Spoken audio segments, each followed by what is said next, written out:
সবাইকে আমন্ত্রণ কুল স্পোর্টস 24 আপনাদের সাথে আছি আমি শাফায়াত মৃদুল। শিরোনাম শুনছিলেন, এবার বিস্তারিত। ভারতকে হারানোর প্রত্যাশা করছেন অ্যান্ট্রিগার ভিভ রিচার্ড স্টেডিয়ামে খেলা দেখতে আসা সমর্থকরা। ম্যাচ উইনিং যে জিনিসটা থাকে, টেম্পারমেন্ট, সেটা যেন সাথে রাখে, তাহলে আমরা আজকে জিততে পারবো। বাংলাদেশ টিমের যদি ওপেনিং জুটি ভালো খেলে, ইনশাআল্লাহ আমরা উইন করব।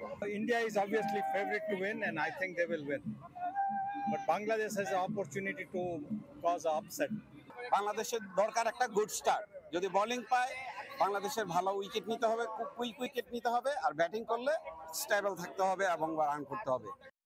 দুই যুগ আগেও ক্রিকেটের বন্ধুত্বপূর্ণ সম্পর্ক ছিল ভারত বাংলাদেশের। কালের পরিক্রমায় 22 গজের লড়াইয়ে এখন বৈরিতার সম্পর্ক দুই প্রতিবেশীর, হোক জাতীয় দল কিংবা বয়স ভিত্তিক। টানা পড়েছে দু দলের সমর্থকদের বন্ধনেও। আরও একটি বিশ্বকাপে দু দলের ম্যাচের আগে জেনে নেব বন্ধু থেকে দু দলের শত্রু হওয়ার ইতিহাস। গল্পটা ছিল বন্ধুত্বের। আন্তর্জাতিক ক্রিকেটে অভিষেক, টেস্ট মর্যাদা প্রাপ্তি সব ধাপেই বাংলাদেশের পাশে ছিল ভারত। কিন্তু কালের পরিক্রমায় 22 গজ ছাড়িয়ে মাঠের বাইরেও এখন প্রবল শত্রুতায় রূপ নিয়েছে দুই প্রতিবেশীর লড়াই। শুরুটা বলা যেতে পারে 2007 ওয়ানডে বিশ্বকাপ থেকে। সেবার গ্রুপ পর্ব থেকে বিদায় ঘণ্টা বাজিয়ে টিম ইন্ডিয়ার চোখের বালি হয়েছিল সেদিনের পুঁচকে বাংলাদেশ।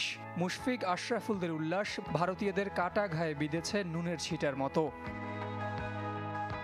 দুদলের তিক্ততা চরমে পৌঁছায় 2015 বিশ্বকাপে। কোয়ার্টার ফাইনালে রোহিত শর্মার আউটে আম্পায়ারের নো বল জন্ম দেয় বিতর্কের। পক্ষে বিপক্ষে যুক্তিতর্ক ছাপিয়ে অনলাইন যুদ্ধে নামেন সমর্থকরা। সে বছরই ডেকে এনে ঘরের মাঠে ভারতকে ওয়ানডে সিরিজে হারিয়ে দেয় বাংলাদেশ। বিশ্বকাপে স্টার স্পোর্টসের আলোচিত মৌকা বিজ্ঞাপনের জবাব দেওয়ার মোক্ষম সুযোগ কাজে লাগান টাইগার ভক্তরা। মোস্তাফিজকে ধাক্কা দিয়ে ভিলেন বনে যান মহেন্দ্র সিং ধোনি। পরের বছর টি-20 বিশ্বকাপে বেঙ্গালুরু ট্র্যাজেডির জন্ম দিয়ে ভারতীয়দের কাছে হাসির পাত্রে পরিণত হন মুশফিক মাহমুদুল্লাহ। পরে ক্যারিবীয়দের কাছে টিম ইন্ডিয়ার পরাজয়ে পোস্ট করে জ্বালা মেটান মুশি। ক্রিকেটে ইন্দো বাংলা সুসম্পর্ক নষ্টে ভূমিকা আছে বীরেন্দ্র সেবাগেরও। টিম টাইগার্সকে নিয়ে কটু কথায় বরাবরই বিদ্ধ করেছেন সাবেক ভারতীয় ওপেনার। আরও একটি বিশ্বকাপে মুখোমুখি দক্ষিণ এশিয়ার দুই প্রতিনিধি। এবারও কি মাঠের লড়াইয়ে ছড়াবে উত্তাপ, নাকি জন্ম দেবে নতুন বিতর্ক? জহির সাগর, চ্যানেল 24। কানাডার গ্লোবাল টি-20 লিগে দল পেয়েছেন রিশাদ হোসেন ও সাইফুদ্দিন। প্রথমবার বিদেশি লিগে খেলবেন এই দুই ক্রিকেটার। লেগ স্পিনার রিশাদকে দলে নিয়েছে টরন্টো ন্যাশনালস। দেশের জার্সিতে ধারাবাহিক পারফরমেন্সের কারণে নজর কেড়েছেন তিনি। মন্ট্রিয়াল টাইগার্সে খেলবেন পেস বোলিং অলরাউন্ডার সাইফুদ্দিন, যে দলে গেল আসরে খেলেছেন সাকিব আল হাসান। টাইগার অলরাউন্ডারের নতুন ঠিকানা বাংলা টাইগার্স মিসিসাগা। এবার ফুটবলের খবর। ইউরো চ্যাম্পিয়নশিপ এক ম্যাচ হাতে রেখে রাউন্ড অফ 16 নিশ্চিত করার সুযোগ পর্তুগালের। একই সুযোগ প্রতিপক্ষ তুরস্কেরও। ডর্টমুন্ডের ভিভিভি স্তাদিও রাত 10টায় শুরু হবে এই ম্যাচ। গুরুত্বপূর্ণ ম্যাচে নামছে বেলজিয়াম। রেড রেভেলসের টিকে থাকার লড়াইয়ে রাত 1টায় প্রতিপক্ষ আসরে দারুণ শুরু করা রোমানিয়া। চেক প্রজাতন্ত্রের বিপক্ষে 2-1 গোলের কষ্টার্জিত জয়ে শিরোপা পুনরুদ্ধারের অভিযান শুরু করেছে পর্তুগাল। সে ম্যাচে পুরো 90 মিনিট খেললেও গোলের দেখা পাননি ক্রিস্টিয়ানো রোনালদো। তবে CR7কে নিয়ে চিন্তিত নন কোচ রবার্তো মার্তিনেস। আসরে দুরন্ত শুরু করেছে প্রতিপক্ষ তুরস্ক। নিজেদের প্রথম ম্যাচে 3-1 গোলে হারিয়েছে জর্জিয়াকে। দারুণ ছন্দে আছেন দলটির তরুণ তুর্কি আর্দা গুলের। আজ যে জিতবে সে পাবে শেষ 16 টিকিট।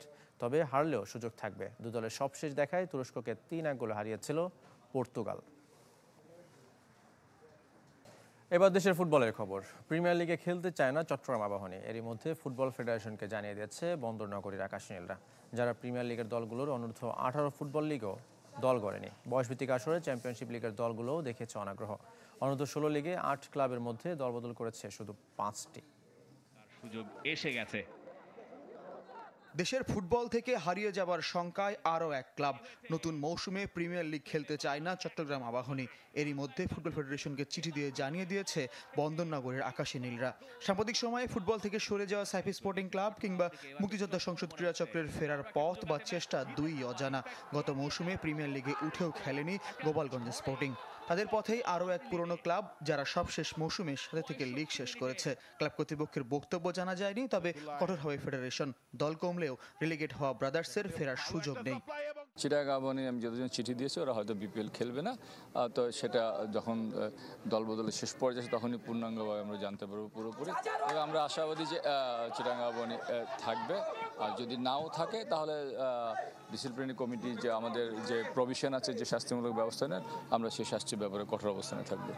কয়েক মৌসুম ধরে গুঞ্জন ছিল শীর্ষ লিগে আর খেলতে চায় না ক্লাবটি, এবার সেটি সত্যি হলো, যার ধারাবাহিকতায় শনিবার শুরু হওয়া প্রিমিয়ার লিগের দলগুলোর অনূর্ধ্ব 18 লিগেও দল গড়ায়নি চট্টগ্রাম আবাহনী। শীর্ষ লিগের 10 ক্লাবের মধ্যে বয়সভিত্তিক আসরে শুধু একটি দলই কম।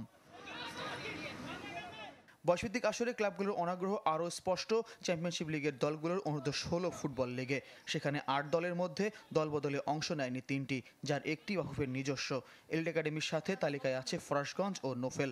সবাইকেই শাস্তির আওতায় আনবে ফেডারেশন। ডিসিপ্লিনারি কমিটি যে ব্যবস্থা নেবে, লিগ কমিটি তাদের পূর্ণ সমর্থন দেবে। শনিবার অনূর্ধ্ব 18 ফুটবলের প্রথম দিন ফর্টিসকে আবাহনী আর রহমতগঞ্জকে হারিয়েছে বসুন্ধরা কিংস। ফয়জুল ইসলাম, চ্যানেল 24, ঢাকা।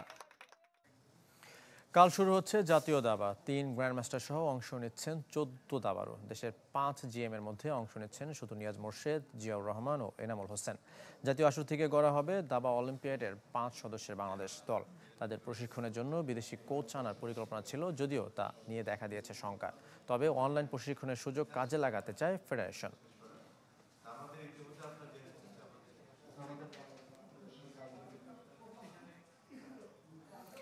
শেষ করবো কুলে স্পোর্টস 24। খেলার সব আপডেট ও রিপোর্টগুলো দেখতে ভিজিট করুন facebook.com/sports24 টিম এই পেজে। ধন্যবাদ সঙ্গে থাকার জন্য।